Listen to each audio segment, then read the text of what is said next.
Hello, and welcome back to the Quality English Tutor Podcast. This is your favorite cozy place to learn very easy English and improve your daily life at the same time.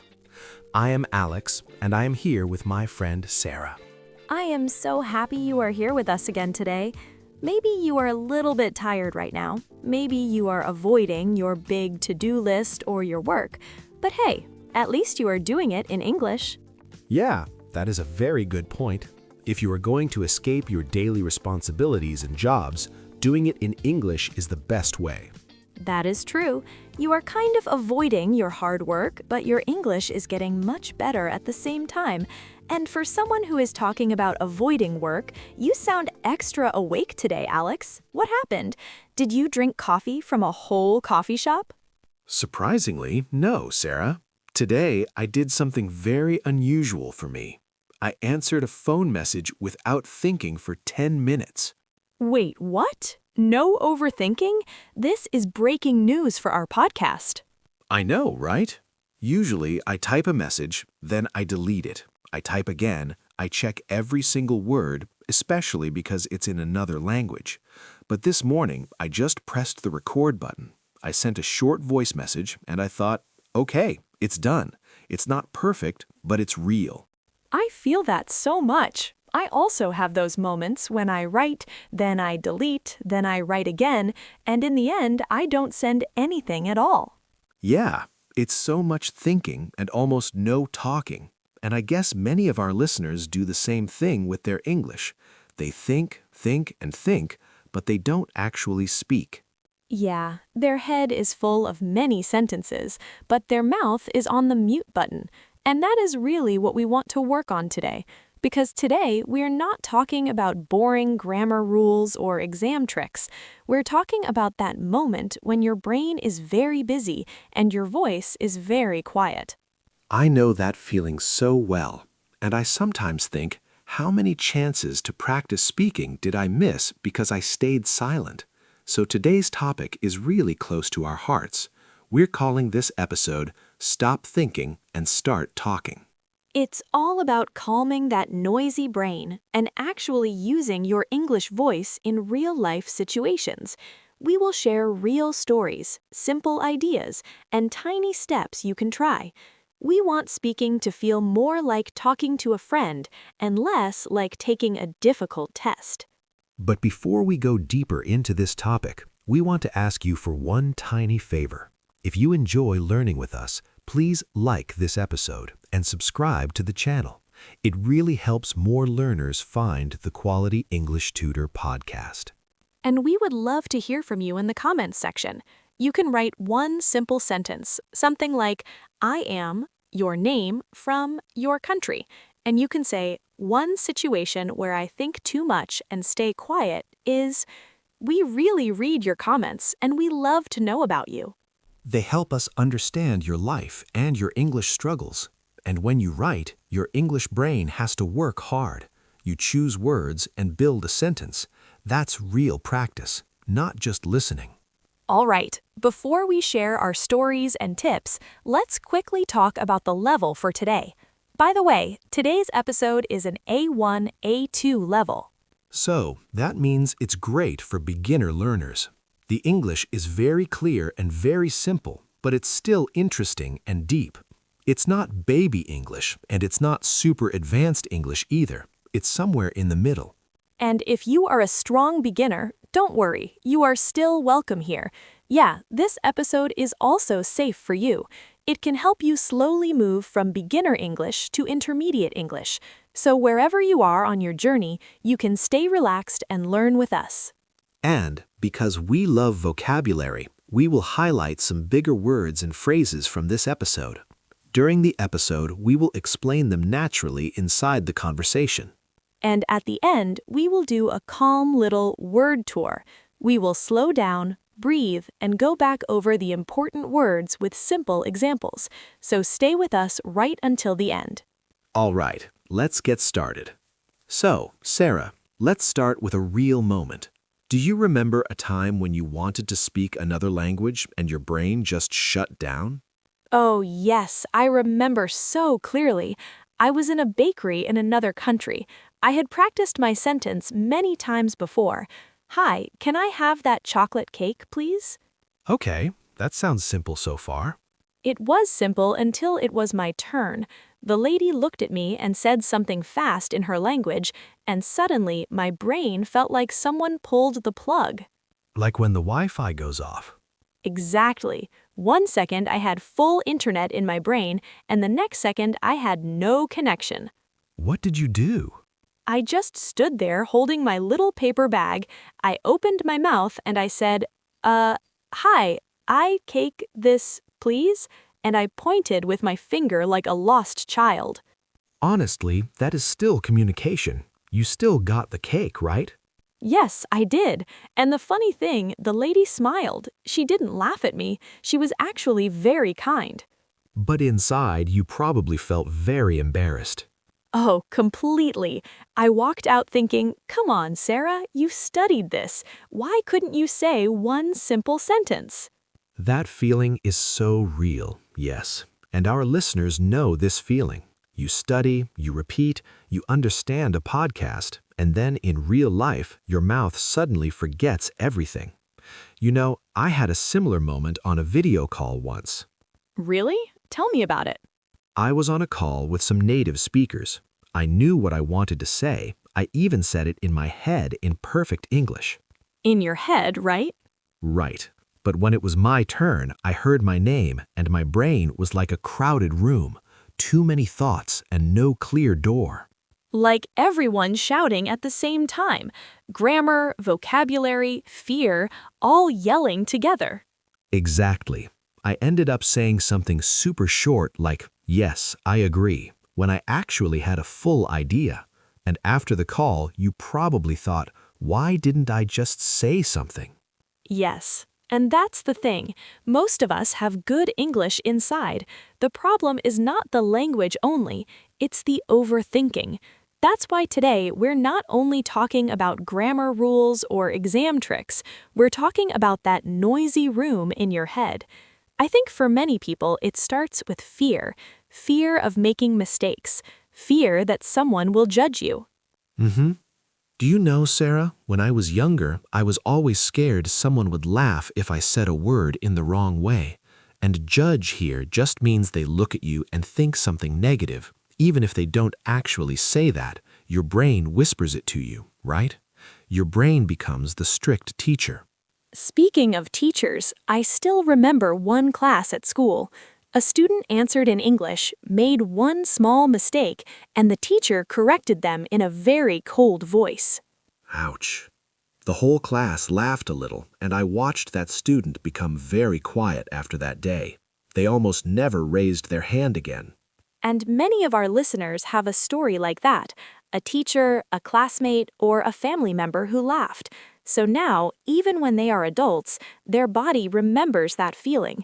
Their brain says, careful, don't talk, it's dangerous. Right? Your brain becomes the strict teacher. Yeah, it's like there's a small alarm inside you.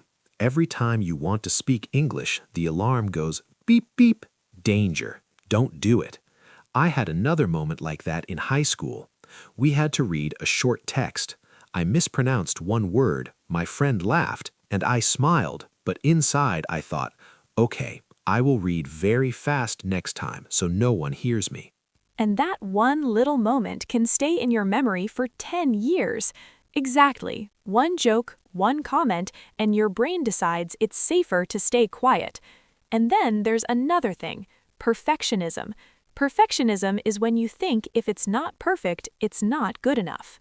And while you're waiting for the perfect sentence, the moment passes. It's like waiting for the perfect bus. You say, no, not this one, not this one. In the end, all the buses go away and you're still standing at the bus stop.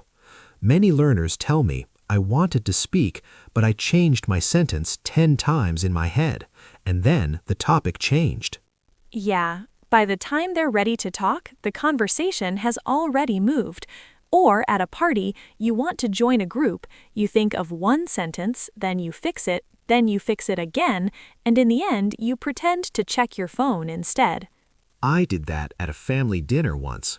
Some guests were speaking English. I understood everything. I had a nice comment in my head, but I was polishing the sentence so long that the moment passed.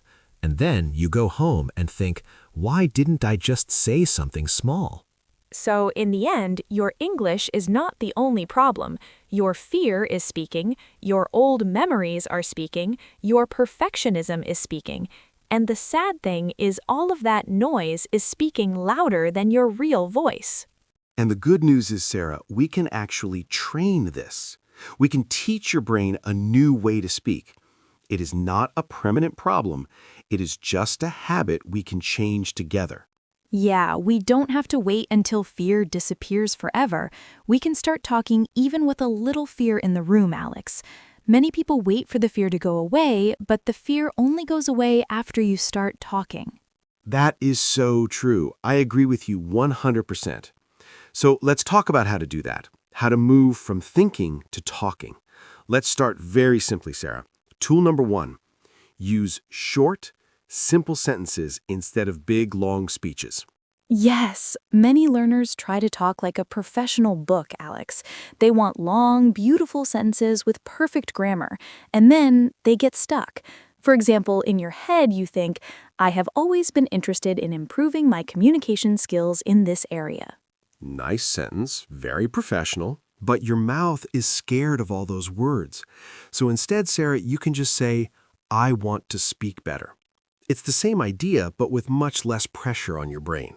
Exactly, Alex. So you can ask yourself, what is the small, tiny version of the sentence? Like instead of saying, recently I've been feeling a bit overwhelmed with my studies, you can just say, study is very hard these days. It's okay. You're not writing a university essay or a big book, Sarah. You're just talking to another human. And humans love simple sentences because they're easy to understand. Tool number 2, Alex, start with reaction words. Reaction words are those small things you say when someone else is talking to show you're listening and you're part of the conversation. Things like, oh, really? That's nice. No way. I get you. That's difficult. These are very short, Sarah, but they're powerful. They help you start talking, and they give your brain a few extra seconds to find the next sentence. For example, Alex, if a friend says, I'm so tired from my work today, you can say, oh, really? That's difficult. Do you have a lot of projects right now? You see the pattern there? I like that. First, a reaction, oh, really? Then a small opinion, that's difficult. Then a simple question, Sarah. Do you have a lot of projects? That is already a very good little conversation. It is not perfect, but it is real English. Tool number 3, Alex, prepare a few ready phrases. Ready phrases are sentences you practice many, many times so they become automatic, almost like a favorite song you know by heart. For work or study, maybe. Sorry, could you repeat that? Or, Sarah, can I ask a quick question? I don't quite understand this part. Having these ready makes you feel safe. And in daily life, Alex, hi, can I get a coffee, please? Can you recommend something good? Is there another option? You don't need 50 phrases. Even 5 simple ones can change your whole day. And always remember this, Sarah. Simple and spoken is always better than perfect and silent. Yes, Alex, a short sentence out of your mouth is always a big win compared to a perfect sentence hiding in your head. Okay, so we have some tools, but where can our listeners practice them without so much pressure? Let's talk about safe mode, Sarah. Low pressure practice. Low pressure just means a relaxed situation. No test, no teacher watching you, and nobody giving you a grade. One easy way, Alex, is to talk to yourself while you do normal things at home. For example, when you're cooking, you can say, now I am cutting the vegetables. After this, I will eat and watch an English video. Or when you're walking outside, Sarah. Okay, I'm going to the bus stop today. I feel a little tired, but I'm happy I'm learning English. It can feel a bit strange at first, but it really helps your mouth get used to English sounds. Another way, Alex, is voice messages to a safe friend, someone who understands you are practicing. You can even tell them, hey, my English is not perfect, but I want to practice speaking. Is it okay? If they're a good friend, Sarah, they will be very happy to help. They'll feel honored that you trust them enough to practice with them. And if you don't have a safe friend yet, Alex, you still have your mirror. Yes, the mirror never laughs at your accent, and it never corrects your grammar. You can stand in front of the mirror, Sarah, and say 1 or 2 sentences about your day. Today, I feel good. Today, I learned a new word. Today, I want to drink tea. Think of it like dancing, Alex. Before you dance at a big party, many people practice a little bit alone in their room. It's the same with English. Practice alone first. But there's also something else we really need to change, Sarah. Not only what you say with your mouth, but what you say to yourself in your own mind. Yes, Alex, the voice inside your head is very important. Many learners have a very strict inner voice. It says, "I'm stupid, my English is terrible, I can't talk at all." If you talk to yourself like that, Sarah, of course you will feel scared to open your mouth. It makes sense. So let's change that inner sentence just a little bit today. Instead of saying, "My English is terrible, Alex," you can say, "My English is under construction." Under construction means it's not finished yet, but work is happening every day. And instead of "I can't talk," maybe you can say, Sarah, "I am learning to talk more." Or "One small sentence today is still great progress." Progress means you are moving forward step by step, Alex, even if it feels slow right now. Every time you say even one sentence in English, that's a big step forward. So here's a tiny challenge for you today, Sarah. Say one real sentence in English out loud. Just one. It can be to a person or to your mirror or even into your phone as a voice note, Alex. Maybe just, "I feel nervous, but I want to speak more English." Don't wait for the perfect moment, Sarah. Just choose a small, normal moment in your afternoon and say something. And if you want, Alex, you can also write in the comments, "One situation where I overthink and stay quiet is..." When you write that, you're already facing the problem. You're not hiding from it anymore, Sarah, and we'll read those comments and think, okay, we are not alone in this struggle. We are all learning together. Wow, Sarah, we have shared many stories and tips today. Before we go to our final word tour, let's do a quick summary of what we learned. RAT is a great idea, Alex. It is like a small map for our listeners to remember everything. First, we talked about overthinking. We learned that your brain can be busy, but your mouth stays on mute, and that is okay. Exactly, Alex. And second, we learned that speaking is better than perfection. You don't need perfect grammar to be understood by a friend.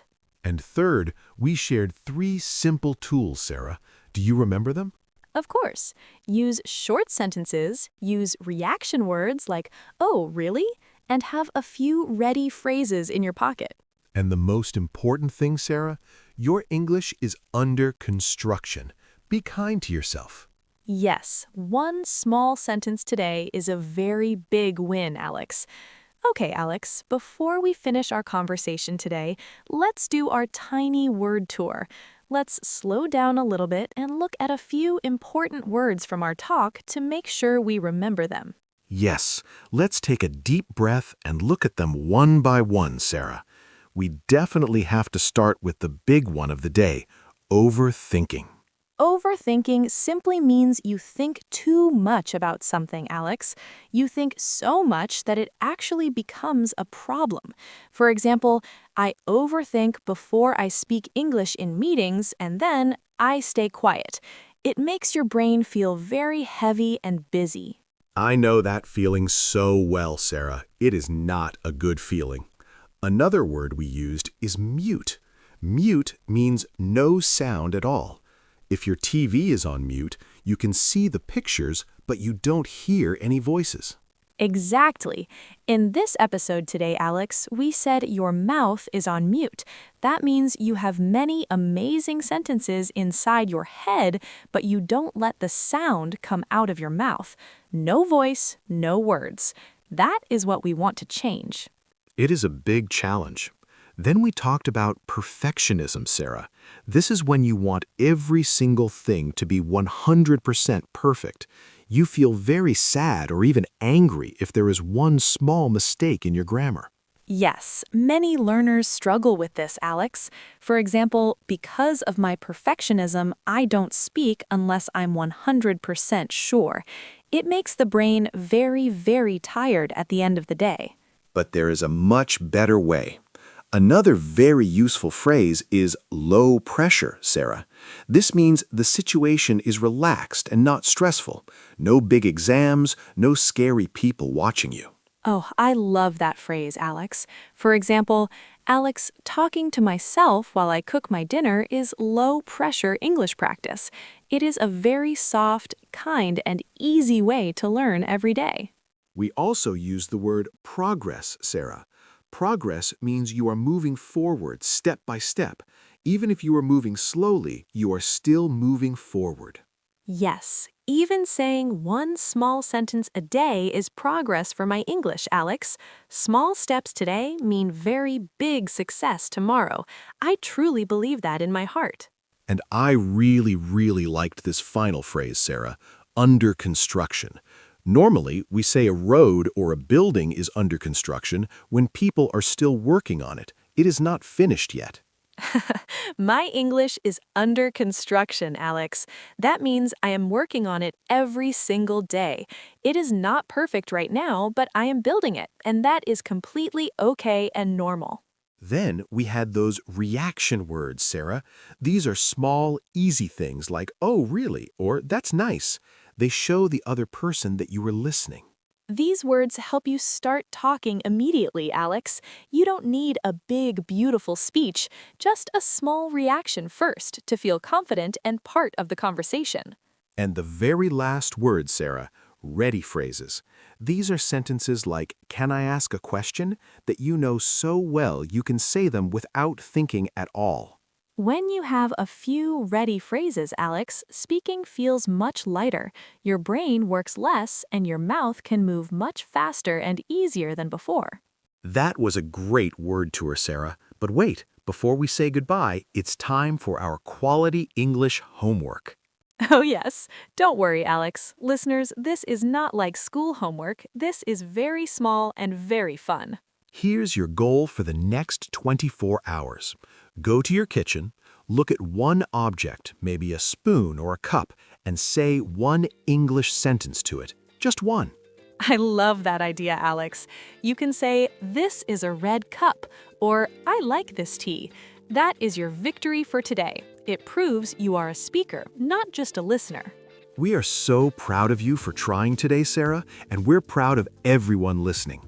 This was the Quality English Tutor Podcast. I'm Alex. And I'm Sara. Take care of yourself, Alex. Keep going, and we'll see you in the next episode for more practice. Bye-bye, Sarah. Bye, everyone. Keep speaking English with a big, happy smile on your face. And do not forget to subscribe and like our channel because it helps us a lot.